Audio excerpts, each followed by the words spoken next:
La plupart des salariés voulant quitter l'entreprise souhaitent percevoir une indemnité équitable et bénéficier ensuite des allocations Pôle emploi. Quels sont les modes de rupture les plus avantageux et comment en obtenir l'un d'eux? Maître Thomas Roussineau, avocat au barreau de Paris, nous éclaire. Maître Roussineau, bonjour. Bonjour. En effet, comment rompre son contrat de travail tout en limitant le risque financier? Alors, seuls deux modes de rupture ouvrent droit à une indemnisation de la part de Pôle emploi, le licenciement et la rupture conventionnelle. Mais rien n'oblige l'employeur à accorder aux salariés l'un de ces deux modes de rupture.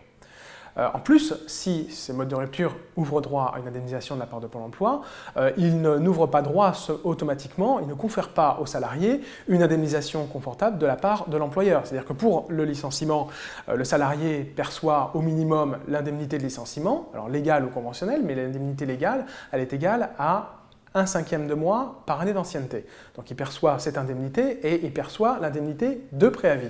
Et en matière de rupture conventionnelle, il perçoit une indemnité spécifique de rupture qui est égale à l'indemnité légale ou conventionnelle de licenciement et il est payé pendant la procédure de rupture conventionnelle qui en pratique dure environ 1 mois et demi. Donc l'indemnisation par l'employeur n'est pas très confortable.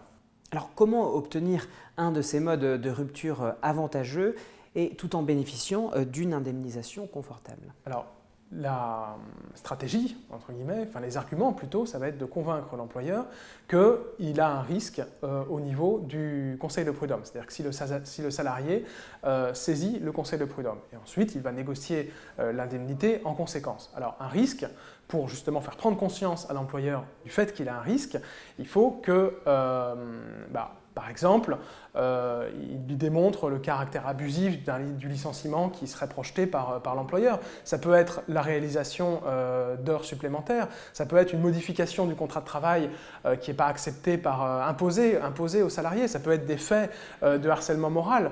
Voilà tous les arguments en fait, que le salarié peut soulever en fonction du contexte. Et ensuite, il va négocier avec lui l'indemnité, alors en fonction de son ancienneté notamment. Alors, à supposer que le salarié dispose en effet d'arguments sérieux, quelle est la stratégie à mettre en œuvre? Alors, dans un premier temps, il faut qu'il sonde l'employeur de manière discrète sans évidemment et surtout pas dévoiler sa volonté de quitter l'entreprise. Surtout pas qu'il dévoile sa volonté de quitter l'entreprise. Mais il peut essayer de sonder l'employeur. Ça, c'est une première chose. S'il découvre que l'employeur est plutôt ouvert à un départ, dans ce cas-là, la négociation sera facilitée.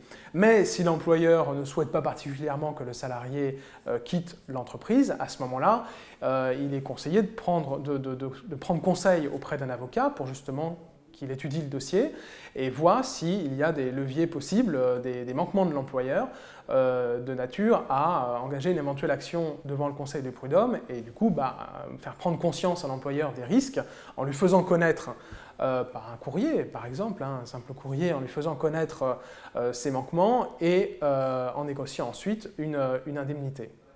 Merci beaucoup Maître Roussineau de ces conseils.